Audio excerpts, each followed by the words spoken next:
நம்ம இப்போது திருவண்ணாமலை மாவட்டம் சோமாஸ்பாடி திண்டிவனம் டு திருவண்ணாமலை ரோட்டில் இருக்கிற சோமாஸ்பாடி முருகன் கோயிலில் இருக்கிறோம். முதல்ல இடமன் கோவிலுக்கு வந்திருக்கோம். இடமனை தரிசித்து அப்பன் முருகனை தரிசிக்க செல்வோம்.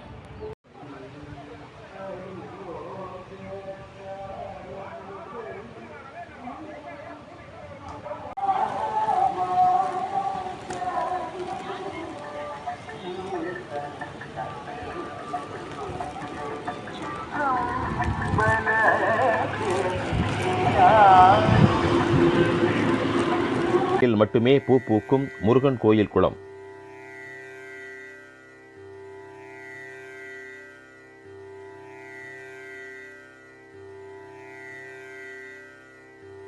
தலைப்பு பரபரப்பாக இருப்பதாக நினைக்கிறீர்களா? இப்போது இங்கு வருகை தந்த ஒரு சித்தர் இம்மலையின் பெருமைகளை அறிந்து இதன் உச்சியில் வேல் ஒன்றை நட்டு வைத்து வழிபட்டு வந்தார். அந்த வேலை வழிபடுவோருக்கு நல்ல நல்ல பலன்கள் கிடைத்ததால் பலரும் அதை வழிபடத் தொடங்கினர். இதன் பின்பு அச்சித்தரின் ஆசிகளாலும் பக்தர்களின் ஆதரவாலும் இது ஆலயமாக உருவெடுத்தது. இப்பெருமைக்குரிய சித்தரின் ஜீவசமாதி மலையடிவாரத்தில் உள்ளதாக கூறப்படுகிறது. ஆனால் இது எங்கு உள்ளது என்பதை அறிய முடியவில்லை. பழங்காலத்தில் இவ்வாலய திருப்பணிகளை ஆரிய வைசது. இவ்வாலயம் குறித்து நமக்கு விளக்குகின்றார் ஆலய பரம்பரை அர்ச்சகரான சிவஸ்ரீ சசிகுமார் குருக்கள் அவர்கள். இந்த சோமாஸ்படி பாலசுப்பிரமணிய சுவாமி திருக்கோயில் சுமார் 450 ஆண்டுகள் பழமையான கோவில். இந்த கோவிலினுடைய சிறப்பு, ஒரு ஆடி கிருத்திகைக்கும் செடல் தேர், செடல் காவடி, அந்த சுற்று பக்கத்தில் இருக்கிறவங்க லட்சக்கணக்கான மக்கள் வந்து சேவிச்சுக்குவாங்க. சோமாசிப்பாடியில் பசுமையான மரங்கள் சூழ அழகிய குன்றின் மீது அமைந்துள்ள கோயிலே முருகன் ஆலயமாகும். சுமார் 83 அடி உயரமுள்ள குன்றின் மீது 3 தீர்த்தங்களும் மலைக்கோயிலும் அமைந்துள்ளன. குன்றின் மீது 3 நிலை ராஜகோபுரம் 23 அடி உயரத்தில் அமைக்கப்பட்டுள்ளது. கிழக்கு நோக்கிய இவ்வாலயம் செல்ல 18 படிகள் அமைந்துள்ளன. இனி ஆலய உள் அமைப்புகளை காண்போம். மலையேறும் படிகளை கடந்ததும் ஆலய முன் மண்டபம் நம்மை வரவேற்கின்றது. நுழைவாயிலில் மங்கள விநாயகர், அதையடுத்து பலிபீடம், முருகப்பெருமானை நோக்கிய மயில், வடகிழக்கில் நவகிரக சந்நிதியும் அமைந்துள்ளன. இதை கடந்ததும் கருவறை முன்மண்டபத்தில் ராஜகணபதி, ஜெயன், விஜயன் என 2 துவாரபாலகர்கள் காவல் புரிகின்றனர். பழனி ஆண்டவர், ஞான கணபதி, ஞானாம்பிகையுடனாய சோமநாதீஸ்வரர், வள்ளி தெய்வானையுடனாய சண்முகர், பத்மாவதி தாயார், ஸ்ரீ சீனிவாச பெருமாள், கருடாழ்வார், மீனாட்சி, ஞானபைரவர் ஆகிய சிலா வடிவங்கள் அனைத்தும் ஒருங்கே காட்சி தருகின்றன. இவ்வாலயத்தின் உற்சவ மூர்த்திகளாக ஞான விநாயகர், வள்ளி தெய்வானை உடனாய பாலசுப்பிரமணியர், சின்ன நாயகர் மற்றும் பெரிய நாயகர் ஆகிய உற்சவ மூர்த்திகள் அமைந்துள்ளன. இதில் சின்ன நாயகர் மிகவும் பழமை வாய்ந்தவர் என்பது குறிப்பிடத்தக்கது. மூலவர் அருள்மிகு பாலசுப்பிரமணியர் வள்ளி தெய்வானையுடன் கிழக்கு முகமாக காட்சி தருகின்றார். எளிய வடிவில் இருந்தாலும் தீப ஒளியில் இவரின் காட்சி உயிரோட்டமாக திகழ்வது குறிப்பிடத்தக்கது. இவரின் பாத கமலத்தின் கீழே மிகச் சிறிய உருவில் வள்ளி தேவானை உடனாய பாலசுப்பிரமணியர் உலோக திருமேனி அமைந்திருக்கிறது. இவர் உற்சவ மூர்த்திகள் அனைவருக்கும் மூத்தவராவார். இத்தலத்திற்கு 3 தீர்த்தங்கள் அமைந்துள்ளன. சரவண தீர்த்தம், குமார தீர்த்தம், செங்கழுநீர் தீர்த்தம் என 3 தீர்த்தங்கள் சுனை வடிவில் இக்குன்றிலேயே அமைந்திருக்கின்றன. குன்றின் தென்பகுதி அடிவாரத்தில் பெரிய அளவில் சரவண தீர்த்தம் அமைந்துள்ளது. இதில் குளிப்பவரின் பாவம் நீங்கும் என்பது நம்பிக்கையாக உள்ளது. இந்த தீர்த்தத்தில் யானை ஒன்று நீர் அருந்துவது போன்ற தோற்றத்தில் இக்குன்று அமைந்துள்ளது குறிப்பிடத்தக்கதாகும். ஆலயத்தின் அருகே இடது பின்புறம் குமார தீர்த்தம் அமைந்துள்ளது. இதிலிருந்துதான் அபிஷேகத்திற்கு நீர் எடுக்கப்படுகின்றது. 3ஆவதாக ஆலயத்தின் வலது பின்புறம் சிறிய அளவில் அமைந்துள்ள தீர்த்தமே செங்கழுநீர் தீர்த்தமாகும். இத்தீர்த்தத்தில் விளைந்துள்ள செங்கழுநீர் கொடியின் வேர்பாகத்தில் கிருத்திகை அன்று மட்டும் பூ பூக்கும் செங்கழுநீர் மலரே இவ்வாலயத்தின் தனிச்சிறப்பாகும். செங்கழுநீர் தீர்த்தத்தின் எதிரே செல்வ விநாயகர் சந்நிதி கிழக்கு நோக்கி அமைந்துள்ளது. கிருத்திகையில் மட்டுமே தோன்றும் அதிசய பூ இந்த தீர்த்தத்தில்தான் தோன்றுகிறது. செங்கழுநீர் தீர்த்தம் சிறிய சுவர் எழுப்பி கதவுகளுடன் பாதுகாப்பாக அமைக்கப்பட்டுள்ளது. இதன் முகப்பில் விநாயகரும் தீர்த்தத்தின் மீதுள்ள பாறையில் பழனி ஆண்டவரும் சிறிய வடிவில் காட்சி தருகின்றனர். கிருத்திகை அன்று மாலை முருகன் ஆலயத்தில் இருந்து மேளதாள வாத்திய முழக்கத்துடன் ஆலய அர்ச்சகர் செங்கழுநீர் தீர்த்தம் சென்று செங்கழுநீர் கொடியின் வேர்பாகத்தில் தோன்றியுள்ள பூவினை தேடுவார். சரியாக மாலை 6 மணிக்கு மேல் 7:30 மணிக்குள் அதன் கொடியின் வேர்பாகத்திலே சிறிய அரும்பு ஒன்று கிடைக்கும். அது பச்சை நிறம் அல்லது இளஞ்சிவப்பு நிறத்தில் இருக்கும்.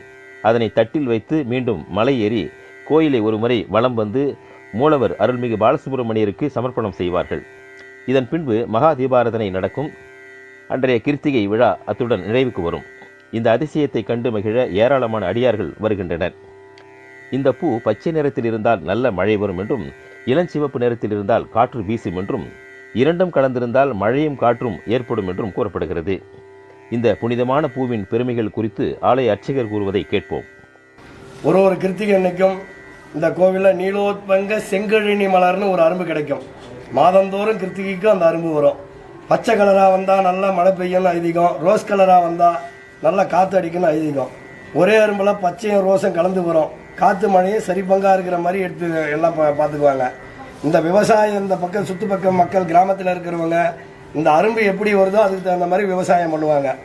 இந்த அரும்பினுடைய தன்மை என்னவென்றால் பச்சை கற்பூரம் தன்மை உள்ள அரும்பு. இது நீலோத்பங்க செங்கழிநீர் மலர்னு அந்த ஒரு தீர்த்தம் ஒன்று இருக்குது. செங்கழிநீர் தீர்த்தத்தில் அள்ளித்தாமரனுடைய வேர் பாகத்தில் ஒரு அரும்பு கிடைக்கும்.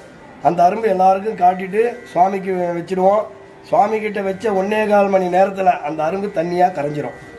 இது ஒரு கிருத்திகை அன்னைக்கும் இந்த அரும்பு இந்த செங்கழி தீர்த்தத்தில் கிடைக்கும். அதே மாதிரி இந்த சுவாமி கிட்ட என்ன வேண்டுதல் வந்தோமோ அந்த அரும்பு கரையிற மாதிரி அவங்க மன கஷ்டங்கள் அனைத்தும் கரைஞ்சிரும். இந்த ஆலயத்தில் 6 செவ்வாய்க்கிழமைகள் 6 தீபங்கள் ஏற்றி வழிபட்டு வந்தால் வேண்டியது கைகூடும் என்பது பக்தர்களின் அசைக்க முடியாத நம்பிக்கையாக உள்ளது. இத்தலத்தின் வேண்டுதல்கள் குறித்து ஆலய அர்ச்சகர் கூறுவதை கேட்போம்.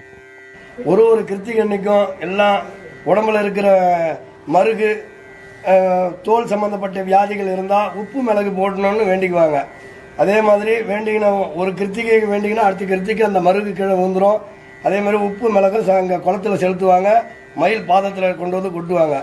உடம்புல ஏதாவது பெரிய அதீத கட்டிகள் உடம்புல இருந்தால் சோமாஸ்படி முருகனை நினச்சிங்கன்னா அந்த கட்டி கரையின முருகா அப்படின்னு வேண்டிக்கின்னு நினச்சிங்கன்னா அந்த கட்டி கரைஞ்சிரும்.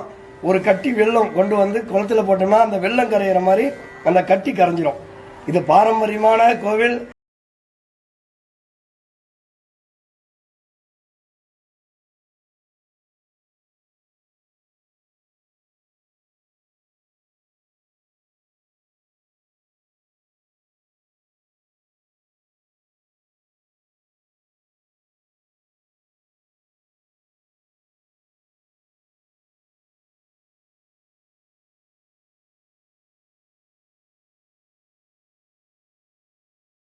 எப்படி செல்வது என்பதை இனி பார்க்கலாம். திருவண்ணாமலை மாவட்டத்தில் திருவண்ணாமலை நகரை அடுத்துள்ள கிழக்கே சென்னை செல்லும் சாலையில் 8 கிலோமீட்டர் தொலைவில் சோமாசிப்பாடி அமைந்துள்ளது. சென்னை திண்டிவனம் திருவண்ணாமலை வழித்தடத்தில் கீழ்பெண்ணாத்துறை அடுத்துள்ள ஊர் சோமாசிப்பாடி ஆகும். பேருந்து மூலம் சென்னையில் இருந்தும் திண்டிவனத்தில் இருந்தும் வருவோர் இவ்வூரை குறிப்பிட்டு எளிதில் இறங்கலாம். சில பேருந்துகள் இவ்வூரில் நிறுத்தாமல் செல்வதும் உண்டு. அதனால் திருவண்ணாமலையில் இருந்து செஞ்சி செல்லும் பேருந்தில் ஏறி சோமாசிப்பாடி என்ற ஊரில் இறங்கி எளிதில் வரலாம். சாலையின் வெகு அருகிலேயே முருகன் ஆலயம் அமைந்திருக்கிறது. மனமுருகி வேண்டுவோர்க்கு வேண்டிய வரமருளும் இறைவனாக சோமாசிப்பாடி முருகன் விளங்கு